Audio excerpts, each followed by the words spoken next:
उत्कृष्ट कार्य करने वाले बीईओ व अध्यापकों को डिप्टी सीएम ने किया सम्मानित।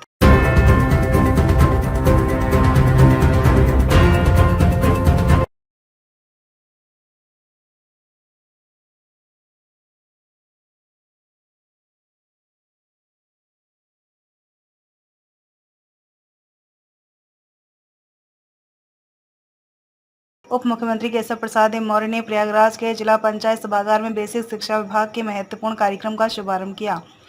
इस अवसर पर उन्होंने शिक्षा के क्षेत्र में उत्कृष्ट कार्य करने वाले खंड शिक्षा अधिकारियों और शिक्षकों को सम्मानित किया।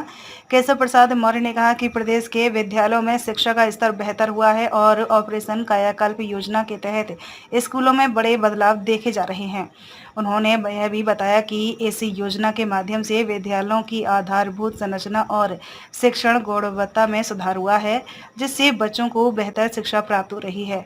उप मुख्यमंत्री ने सभी शिक्षकों और अधिकारियों को मेहनत जारी रखने के लिए प्रोत्साहित किया। दृष्टि से हम नासा से कम नहीं है। हमारा जो आज हर क्षेत्र में हमारे वैज्ञानिक अंतरिक्ष क्षेत्र में विज्ञान के काम करने वाले, औषधियों के क्षेत्र में, मतलब किसी भी क्षेत्र को कहां से निकल के जाते हैं। जिन बच्चों को आप प्रारंभ काल में निपुण की चर्चा भी हो रही थी, मैं देख रहा था आंकड़े मैंने प्रवीण तिवारी जी से लिया। मैंने कहा मुझे जरा बताओ, आप बड़ा आंकड़ा बता रहे थे, तो मुझे इस बात की बहुत प्रसन्नता है कि आप सबने निपुण के माध्यम कैसे कैसे बच्चों को, मैं तो कई जिलों में जाता हूं जब वो बेसिक शिक्षा के स्टॉल लगे रहते हैं, और आप बच्चों को किस प्रकार से खेल खेल में जैसे मतलब सब कुछ सिखा देने की जो क्षमता आपके अंदर है, वो भगवान विशेष तौर से आपके लिए प्रदान करता है।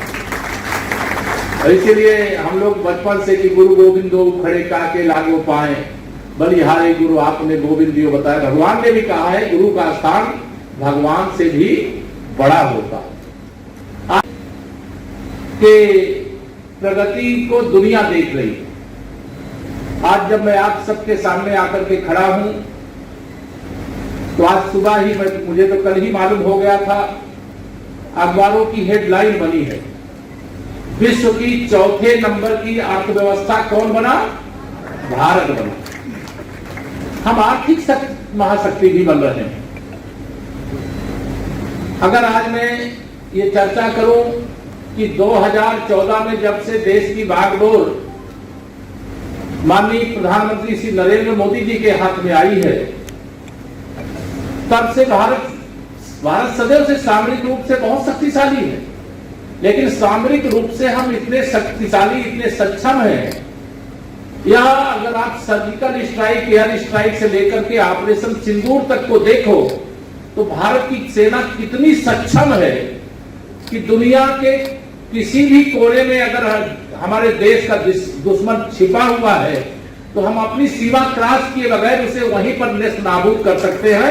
यानी ऑपरेशन सिंदूर के माध्यम से आपने देखा। जब बेसिक शिक्षा के प्रथम कक्षा से लेकर के 8वीं कक्षा तक के जो हमारे बच्चे आते हैं, वो परिवार का भविष्य, प्रदेश का भविष्य, देश का भविष्य आपके हाथ में सौंपते हैं। अब वह समय चला गया जब केवल कॉन्वेंट विद्यालयों में पढ़ने वाले बच्चे ही आईएएस बनेंगे, आईपीएस बनेंगे, डॉक्टर बनेंगे, इंजीनियर बनेंगे, वैज्ञानिक बनेंगे, राजनीतिक बनेंगे। अब ऐसा नहीं है। अब बेसिक शिक्षा के विद्यालय से पढ़ाई करते हुए वह भी शिखर तक पहुंच सकता है। ये आपने साबित किया है और आपको आगे भी साबित करना है।